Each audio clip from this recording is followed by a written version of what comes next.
सरकार ने उस घटना के बाद एक समझौता हुआ था जिसके अंदर उन्होंने कहा कि हम जो है घायल किसानों को मुआवजा देंगे और जो है निर्दोष किसानों को जेल नहीं भेजेंगे, लेकिन सरकार अपने वादे से मुकर गई।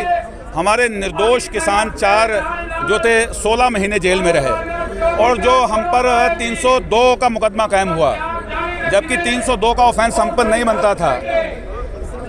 वो गैर इरादतन हत्या थी, सेल्फ डिफेंस में हत्या थी, उसमें भी हमारे साथ धोखा हुआ और उत्तर प्रदेश की सरकार ने हमारे किसानों को जेल भेजा। और आज भी गृह राज्य मंत्री जब सुप्रीम कोर्ट ने कोर्ट की हाई कोर्ट यूपी बेंच ने कोर्ट किया कि वो घटना जो लखीमपुर की घटी है ये उस बयान की वजह से घटी है जो 25 तारीख को गृह राज्य मंत्री ने दिया था और उनके लड़के की मौजूदगी वहाँ पर जो पुलिस की इन्वेस्टिगेशन उसके बीच में आई है। और दूसरी तरफ उन्होंने कहा था कि अगर मेरे बेटे का जरा सा भी इसके अंदर कोई रोल होगा तो मैं इस्तीफ़ा दे दूंगा। जब सुप्रीम कोर्ट ने कह दिया कि उनका बेटा मौजूद था, हाई कोर्ट ने कह दिया, तो उसके बाद भी अभी वो जो है इस्तीफ़ा नहीं दिया, ना सरकार ने इस्तीफ़ा मांगा है। तो इसलिए हमारा सरकार से जो है सरकार लगातार अपने मंत्री को बचा रही है और जब तक गृह राज्य मंत्री उस गद्दी पर हैं तब तक उस पूरे केस के अंदर निष्पक्ष जांच की उम्मीद नहीं की जा सकती। जो किसान अपनी शहादत दे चुके हैं 3 साल पहले हुए किसान आंदोलन में, उनके परिवारों की स्थिति क्या है?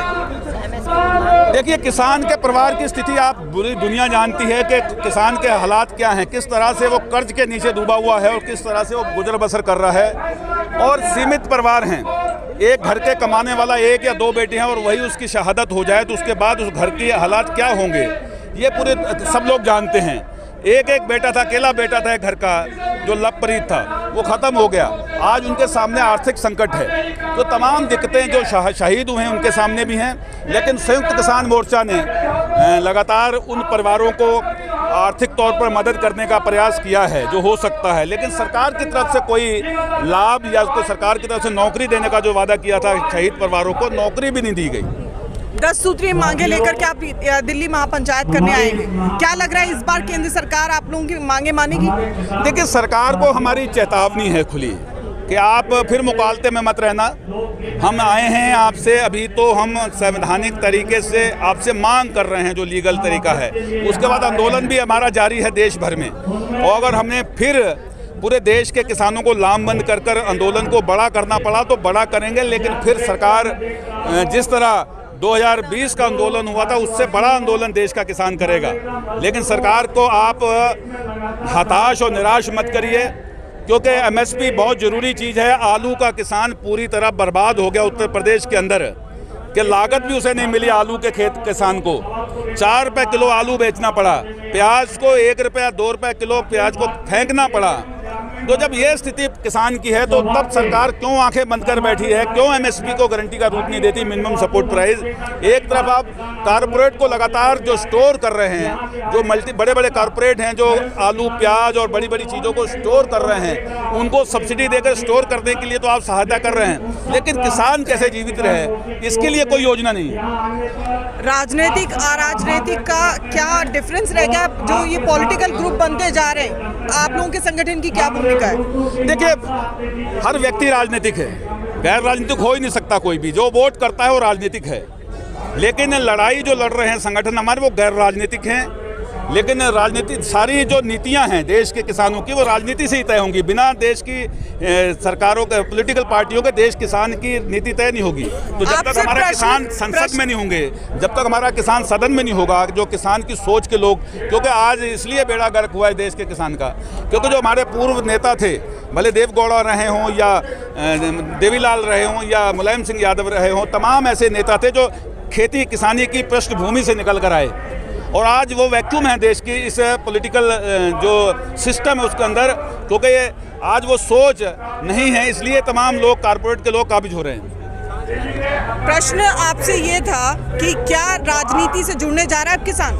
नहीं, किसान राजनीति से नहीं जुड़ेगा, लेकिन किसान राजनीति को अपने हिसाब से चलाना चाहता है। किसान के बिना राजनीति नहीं चलेगी। उपभोक्ता को मिलने वाली वस्तु जो आप लोग तैयार करते हैं व्यापारी के साथ मिलकर के, उसकी गुणवत्ता, उस पर तय मूल्य, इससे आपका कितने सरोकार है? बिल्कुल सरोकार है हमारा उससे। हम कहते हैं कि MRP भी होना चाहिए। जब MSP हो तो MRP भी होनी है। खुली, जो कॉरपोरेट उसे खुली छूट लूट की नहीं होनी चाहिए।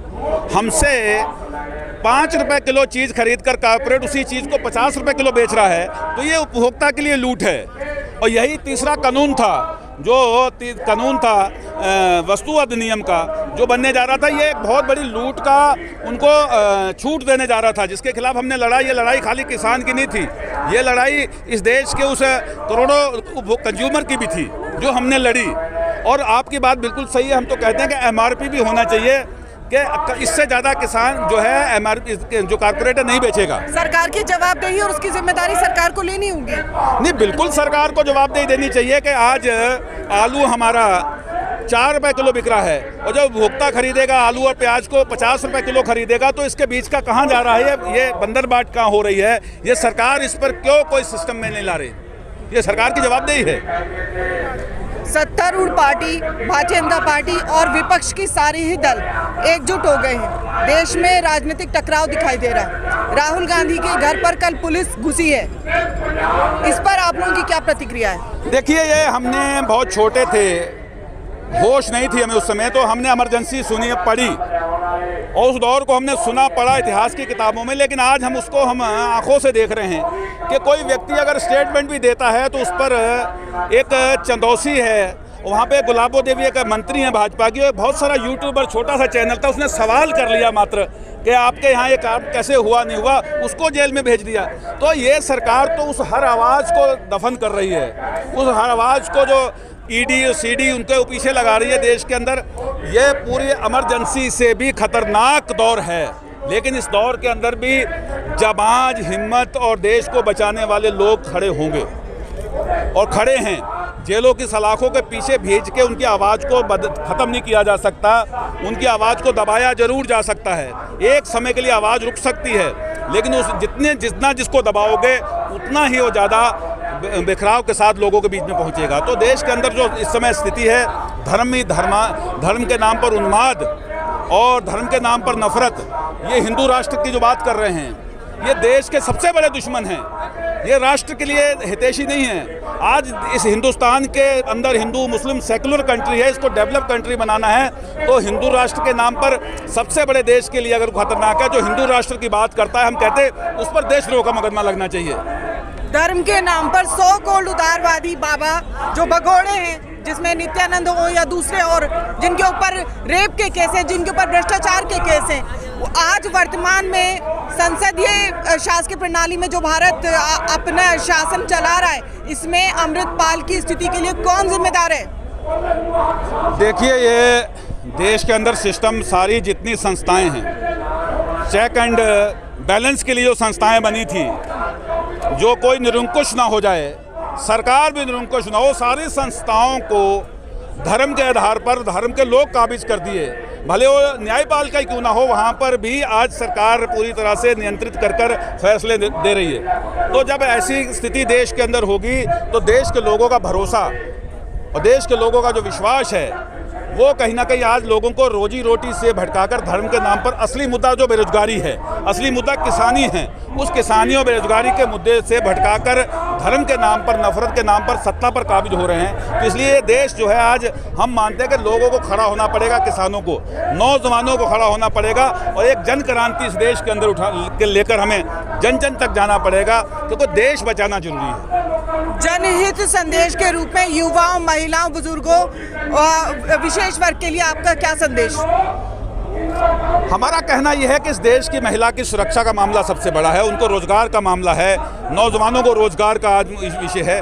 कहाँ बेरोजगारी स्तर नीचे चला गया, कहाँ कोविड में और GST से लेकर कहाँ तक जो है बेरोजगारी का स्तर है। इन सबके लिए सरकार का कहीं कोई 2 करोड़ लोगों को रोजगार देंगे, कहीं कोई रोजगार नहीं दिया गया, बल्कि उल्टा बेरोजगारी की दर बढ़ी है और बेरोजगार बढ़े हैं देश के अंदर।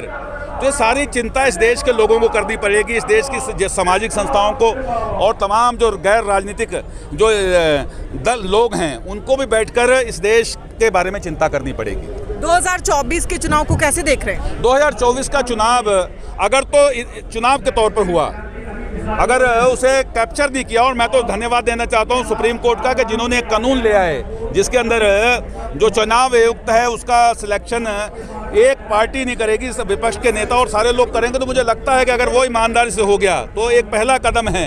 अगर चुनाव आयोग ईमानदारी से चुनाव करा दे पूरे देश के अंदर तो कोई ताकत नहीं है, ये सिर्फ सिस्टम को कब्जे कर इस देश की सत्ता पर काबिज होने जा रहे हैं। लेकिन मुझे लगता है कि सरकार कहीं ना कहीं डावाडोल है। जिस तरह बिहार और महाराष्ट्र और बंगाल के अंदर ये छोटे राजनीतिक जो स्टेट लेवल की पार्टियां हैं उनको लगातार उनके पीछे ईडी लगा रही हैं, जैसे तेलंगाना के केसीआर साहब की बेटी को जो है नोटिस दिया, और बिहार में तेजस्वी यादव की पत्नी को किस तरह से हरासमेंट कर रहे हैं। ये सारी कहीं ना कहीं जो है इनके अंदर हताशा है, वो हताशा कहीं ना कहीं नजर आ रही है सरकार की 2024 को लेकर। धन्यवाद।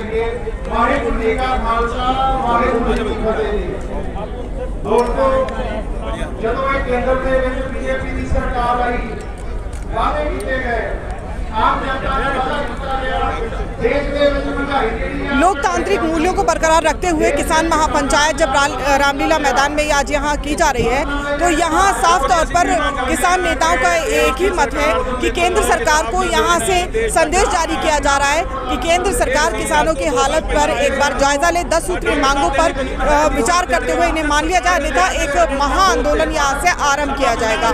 आज जब यहाँ पंचायत का दौर आज जब यहाँ महापंचायत का दौर जारी है तो देश में राजनीतिक विश्लेषक